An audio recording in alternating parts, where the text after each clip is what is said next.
ಕಾಂಗ್ರೆಸ್ನಲ್ಲಿ ಸಿಎಂ ಕುರ್ಚಿ ಗೊಂದಲ ಕುರಿತು ಬೆಂಗಳೂರಿನಲ್ಲಿ ಪ್ರಧಾನಿ ನರೇಂದ್ರ ಮೋದಿಗೆ ಹೇಳಿಕೆ ವಿಚಾರವಾಗಿ ಮೋದಿ ಅವರು ಯಾವ ದೃಷ್ಟಿ ಇಟ್ಟುಕೊಂಡು ಹೇಳಿದ್ದಾರೆ ಗೊತ್ತಿಲ್ಲ, ಅವರನ್ನೇ ನೀವು ಕೇಳಬೇಕು ಎಂದು ಸಚಿವ ಸತೀಶ್ ಜಾರಕಿಹೊಳಿ ಹೇಳಿದರು. ರಾಯಚೂರಿನಲ್ಲಿ ಸುದ್ದಿಗಾರರೊಂದಿಗೆ ಮಾತನಾಡಿದ ಅವರು, ನಮ್ಮ ಸರ್ಕಾರ ಕೇರಳದಲ್ಲಿ ಇರುತ್ತೆ, ಕರ್ನಾಟಕದಲ್ಲೂ ಇರುತ್ತೆ, ಬೇರೆ ಕಡೆನೂ ಇದ್ದೇ ಇರುತ್ತದೆ, 5 ವರ್ಷದವರೆಗೆ ಇದ್ದೇ ಇರುತ್ತದೆ, ಅದು ಪ್ರಶ್ನೆ ಅಲ್ಲ. ಅವರು ಹೇಳುವ ಅರ್ಥ ಅವರಿಗೆ ಗೊತ್ತು, ಅವರನ್ನೇ ಕೇಳಬೇಕು. ಸಿಎಂ ಕುರ್ಚಿ ಗೊಂದಲ ನಮ್ಮ ಪಾರ್ಟಿಯ ಆಂತರಿಕ ವಿಚಾರ. ಕಾದಾಟ ಇರಬಹುದು, ಹೊಡೆದಾಟ ಇರಬಹುದು, ಘರ್ಷಣೆ ಇರಬಹುದು, ನಮ್ಮ ಪಕ್ಷಕ್ಕೆ ಸಂಬಂಧಪಟ್ಟದ್ದು. ನಮ್ಮ ಪಕ್ಷದ ವರಿಷ್ಠರು ಬಗೆಹರಿಸುತ್ತಾರೆ ಎಂದರು. ಕೇರಳದಲ್ಲೂ ಕೂಡ ಅದೇ ರೀತಿ ನಡೀತಾ ಇದೆ, ಹಿಂದೆ ಪಂಜಾಬ್ನಲ್ಲೂ ಕೂಡ ಹಂಗೆ ಆಗಿದೆ ಅನ್ನುವ ಮಾತನ್ನ ಹೇಳಿದ್ದಾರೆ. ಏನ್ ಸರ್ ಒಳ ಅರ್ಥ ಏನು? ಅವ್ರನ್ನ ಕೇಳ್ಬೇಕಲ್ಲ, ಅವ್ರನ್ನ ಮೋದಿ ಅವ್ರು ಯಾವ ದೃಷ್ಟಿ ಇಟ್ಟು ಹೇಳಿದಾರ ಗೊತ್ತಿಲ್ಲ. ನಮ್ಮ ಸರ್ಕಾರ ಕೇರಳದಲ್ಲಿ ಇರ್ತೈತೆ, ಕರ್ನಾಟಕದಲ್ಲಿ ಇರ್ತೈತೆ, ಬೇರೆ ಕಡೆನೂ ಇದ್ದೇ ಇರ್ತೈತೆ, 5 ವರ್ಷವರೆಗೆ ಇದ್ದೇ ಇರ್ತೈತೆ, ಪ್ರಶ್ನೆ ಇಲ್ಲ. ಅವ್ರು ಹೇಳೋ ಅರ್ಥ ಇನ್ನು ಅವ್ರಿಗೆ ಗೊತ್ತು, ಅವ್ರು ಹೇಳಬೇಕು. ಅಂದರೆ ಸಿಎಂ ಬದಲಾವಣೆ ಆಗ್ಬೋದು ಅಥವಾ ಸಿಎಂ ಪಟ್ಟಕ್ಕಾಗಿ ಕಾದಾಟ ನಡೀತಿದೆ ಅದು ನಮ್ಮ ಪಾರ್ಟಿ ಆಂತರಿಕ ವಿಚಾರ. ಅದು ಕಾದಾಟ ಇರ್ಬೋದು, ಹೊಡೆದಾಟ ಇರ್ಬೋದು, ಘರ್ಷಣೆ ಇರ್ಬೋದು, ಅದು ನಮ್ಮ ಪಕ್ಷಕ್ಕೆ ಸಂಬಂಧಪಟ್ಟದ್ದು. ಮತ್ತು ನಮ್ಮ ಪಕ್ಷದ ವರಿಷ್ಠರನ್ನ ಬಗೆಹರಿಸ್ತಾರೆ.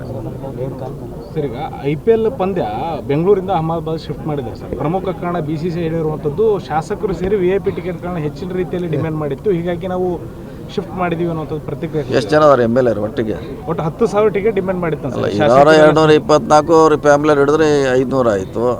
60,000 ಕೆಪಾಸಿಟಿ ಇದೆ. 8% ಆದರೆ 0.00 ಬರೋಲ್ಲ. ಅಲ್ಲಿ ಅವರು ಅಧ್ಯಕ್ಷರು ಅಲ್ಲೇ ಅವ್ರು ಇದ್ದಾರೆ, ಗುಜರಾತ್. ಅವ್ರ ಲಾಭಕ್ಕೋಸ್ಕರ ಅಲ್ಲಿ ಏನು ಶಿಫ್ಟ್ ಆಗಿರ್ಬೋದು ಅಷ್ಟೇ. ಅಂದರೆ ರಾಜಕೀಯ ಇರ್ಬೋದು. ರಾಜಕೀಯ ಅಂತ ಹೇಳಲಿಕ್ಕೆ ಆಗಲ್ಲ, ಲಾಭಕ್ಕೋಸ್ಕರ. ಲಾಭ ಮೇ 15ಕ್ಕೆ ಇನ್ನು ಕೇವಲ 4 ದಿನ ಬಾಕಿ ಇದೆ ಸರ್. ಅದು ಅವ್ರ ವರಿಷ್ಠರಿಗೆ ಬಿಟ್ಟಂಥ ವಿಚಾರ. ಯಾವ ಡೇಟು, ಯಾವಾಗ ಕರಿಬೇಕು, ಯಾವಾಗ ಸಂಧಾನ ಮಾಡಬೇಕು, ಆದಷ್ಟು ಬೇಗ ಆಗ್ತದೆ. ಏನು ಇಷ್ಟವರೆಗೆ ಕಾದಿದ್ದೀವಿ, ಬೇಗ ಆಗುತ್ತೆ. ಸರಿ, ಎಲ್ಲ ಸರಿ ಹೋಗ್ತದೆ. ಅದು ಗೊತ್ತಿಲ್ಲ. ಸರಿ ಆಗ್ಬೇಕು ಅನ್ನೋದು ಅಷ್ಟೇ ನಮ್ಮ ವಿನಂತಿ. ಘರ್ಷಣೆ ನಿಲ್ಲಬೇಕು, ಈ ಗುಡುಗು ಮಳೆ ಏನು ಮೀಸ್ತಿದ್ರಲ್ಲ, ನಿಲ್ಲಬೇಕು ಅನ್ನೋದು ಅಷ್ಟೇ ನಮ್ಮ ಪ್ರಾರ್ಥನೆ. ಅಲ್ಲ, ಗುಡುಗು ಮಳೆ ನಡೆದಿದೆಯಲ್ಲ ಸರ್? ನಡೆದಿದೆ, ಅದೇ ಹತ್ರಲ್ಲ ಏನು ಪ್ರಶ್ನೆ ಇದೆ. ನೀವೇ ತೋರಿಸ್ತಿರಲ್ಲ, ಡೈಲಿ ನೀವೇ ತೋರಿಸ್ತೀರಿ. ಅವರು DK ಶಿವಕುಮಾರ್ ಡೈಲಿ ನೀವೇ ತೋರಿಸ್ತಿರಲ್ಲ. ಈಗ ನಮ್ಮ ಪಕ್ಷದಲ್ಲಿ ಹೇಳೋದು ಅದೇ ಮತ್ತೆ ನಡೆದಿದ್ದು ಇಲ್ಲ ಅಂತ ಹಿಂಗೆ ನಾವು ಒಪ್ಕೊಳ್ತೀವಿ. ಹಿಂದೂ ಒಪ್ಕೊತೀವಿ, ಇವತ್ತು ಒಪ್ಕೋತೀವಿ, ನಾಳೆ ಒಪ್ಕೋತೀವಿ. ಮಲ್ಲಿಕಾರ್ಜುನ್ ಖರ್ಗೆ ಅವರು CM ಆದರೆ ಸ್ವಾಗತ ಮಾಡ್ತೀವಿ ಅಂತ ಪರಮೇಶ್ವರ್ ಅವರು ಹೇಳ್ತಾ ಇರುವಂಥದ್ದು, ಏನು ಹೇಳ್ತಾರೆ? ಅಲ್ಲ, ಅಂತಿಮವಾಗಿ ನಾವು ಯಾರು ಹೇಳಕ್ಕೆ ಆಗೋಲ್ಲ. ನಮ್ಮ ಪಕ್ಷ ವರಿಷ್ಠರಿದ್ದಾರೆ, ಅವ್ರು ತೀರ್ಮಾನ ಮಾಡ್ತಾರೆ ಯಾರು ಇರಬೇಕು ಯಾರಿಲ್ಲ ಅಂತ. ಇನ್ ಕೇಸ್ ಆದರೆ ಅವ್ರ ಹೆಸರು ಪ್ರಸ್ತಾಪ ಹೈಕಮಾಂಡ್ ಅಂತಿಮ ಎಲ್ಲರೂ ಹೇಳಲ್ಲ. ಸಿದ್ದರಾಮಯ್ಯ ಅವರು ಸ್ವಂತ ಹೇಳಿದ್ದಾರೆ, ನಾವು ಸಾಕಷ್ಟು ಸರ್ ಹೇಳಿದ್ವಿ, ಎಲ್ಲರೂ ಹೇಳಿದಾರೆ. ನಮ್ಮ ವರಿಷ್ಠರು ಹೇಳ್ತಾರೆ, ಅದು ಅಂತಿಮ. ಸರ್, ಇನ್ನೊಂದು ಲಿಂಗಸೂರಿನ PWD ಕಚೇರಿಯಲ್ಲಿ ಕಾಮರೆಡ್ಡಿ ಆರ್ಥೋ ಮತ್ತು ಟ್ರಾಮಾ ಕೇರ್ ಆಸ್ಪತ್ರೆ ಕಲಬುರಗಿ, ಡಾಕ್ಟರ್ SB ಕಾಮರೆಡ್ಡಿ ಹಾಗೂ ಡಾಕ್ಟರ್ ಪ್ರತಿಮಾ S ಕಾಮರೆಡ್ಡಿ ಸಾರಥ್ಯದಲ್ಲಿ ಕಳೆದ 11 ವರ್ಷಗಳಿಂದ ಸಾವಿರಾರು ರೋಗಿಗಳಿಗೆ ದಿನದ 24 ಗಂಟೆ ತುರ್ತು ಸೇವೆ ನೀಡಿದ ಶ್ರೇಯಸ್ಸು.